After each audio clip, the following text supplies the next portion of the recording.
గ్రామాలంటే జనపదాలు. జనపదాలంటే తెలుసు కదా! జనపదాలనేది పెద్ద గ్రామాలు.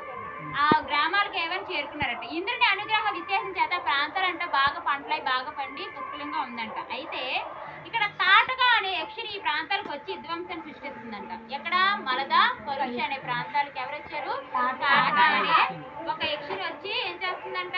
ఆ ప్రాంతం విధ్వంసం సృష్టిస్తుందంట. పుట్టుకతోనే 1000 ఏనుగుల బలం కలిగిన ఈమెను ఎవరు ఎదిరించలేకపోతున్నారు.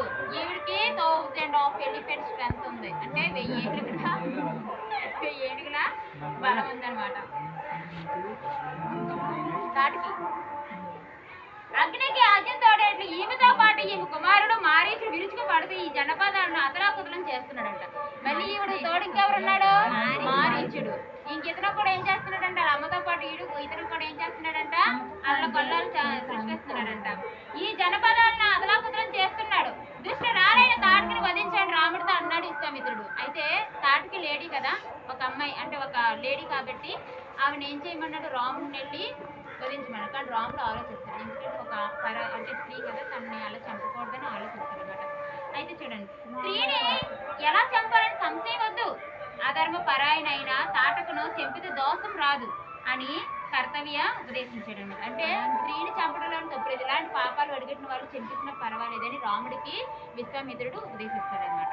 వెంటనే రాముడు దృఢనిచ్చాడై అంజలి గట్టించాడు. అంజలి అంటే ఏంటి? శ్రద్ధాంజలి ఉంది కదా, అంజలి గట్టిస్తాడు అంటే చంపడానికి సిద్ధమయ్యాడని అర్థం. మీరు చెప్పినట్లుగా నడుచుకోమని మా నాన్నగారు నన్ను ఆదేశించారు. మీరు ఏం చెప్తే అదే చేయాలి. ఎందుకంటే మా నాన్న నాకు ఆల్రెడీ చెప్పారు.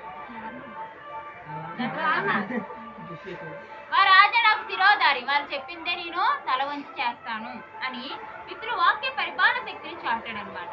అలాగే గురువు ఆజ్ఞ పాలించిన శిష్యునికి తన కర్తవ్యాన్ని భావించి తాటక వదను ఉద్యుక్తుడయ్యాడు. అంటే ఏం చేశాడు? తాటకను చంపడానికి సిద్ధమయ్యాడు. అంటే అంజలి కట్టించాడు కదా, సిద్ధమయ్యాడు అనమాట. వికృత ఆకారంతో విరుచుకుపడుతున్న తాటక చేతులు తన నిశిత బాణాలతో ఖండించాడు రాముడు. చాలేరా